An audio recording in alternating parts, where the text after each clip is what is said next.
welcome back from that short break. Equally important to what we're discussing today is the issue of getting ready the next generation of doctors. The students who are in various medical institutions and various universities, institutes of higher learning. What are we doing to ensure that they are very well equipped for the onerous task that is facing them when they graduate? All right, now we find out that's what the ASUs and all those union and the universities are clamoring for infrastructure development of the most of various institutions in our country.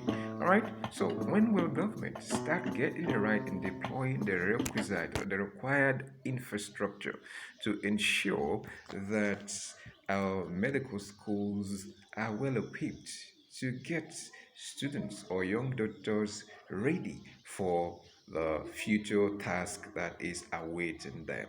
All right, and also the high cost of that education. Of course, if you find out that the tuition or the fee paid by medical students is always on the high side. You don't even want to talk about those of them in the private institutions, private universities, where before you would pay a semester fee, you have to sell the land, like they will say in my, locality. It's not even some. It costs an arm and a leg before someone. Parents are really trying. Parents whose children are in medical schools are really trying. They go. It's a painful experience. It's the cost is always is almost unbearable on the part of the parents. How can medical education be subsidized by government? Especially to students from indigent homes who have this ambition to become medical doctors. Is there a way that government will come in, even if it means adopting, students who have already gained admission to study medicine but cannot finish because of lack of finance? All right, can government adopt them and say they are now the children of the government, and then give them a contract? Maybe they finish and work for government institutions, for a number of years, and then they are released to go and start enjoying themselves. That we have to start developing our medical sector, especially in the face of the medical flights. The revenue that is lost annually, is sending people abroad to go for surgeries and all that. If we can have our students learn and be equipped, mentally and expertise wise, you will find that you wouldn't have to, travel abroad for minor surgeries, and all that. And then the accusation and counter accusation of euthanasia, and murder, unsolicited euthanasia, and mother would, reduce drastically. Of course, these things happen as a result of accident, when the medical practitioners, make mistakes and they do not know how to quickly, remedy or mitigate such mistakes. You find out it leads to the death of the patient. All right.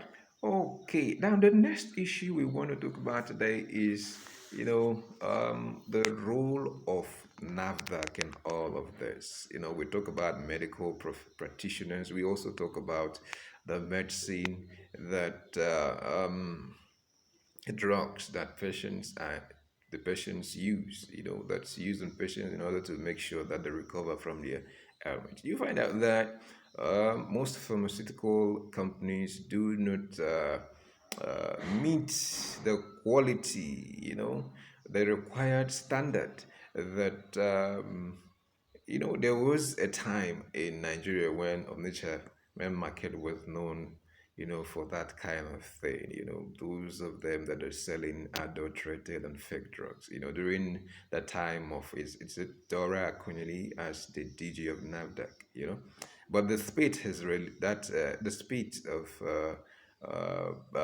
the sale of fake drugs have reduced drastically, and then but there are still pockets of incidences where we've identified that people were not treated with the drug that has the required standard that would take care of maladies and sicknesses. All right. So the NAFDAC and the Standard Organization of Nigeria, how well are you playing the role to ensure that pharmaceutical institutions adhere to the standard and the guidelines,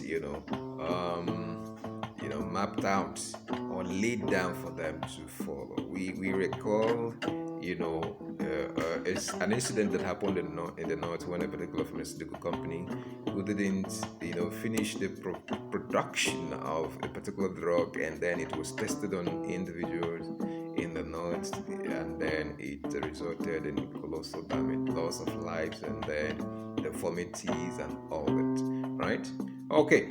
So,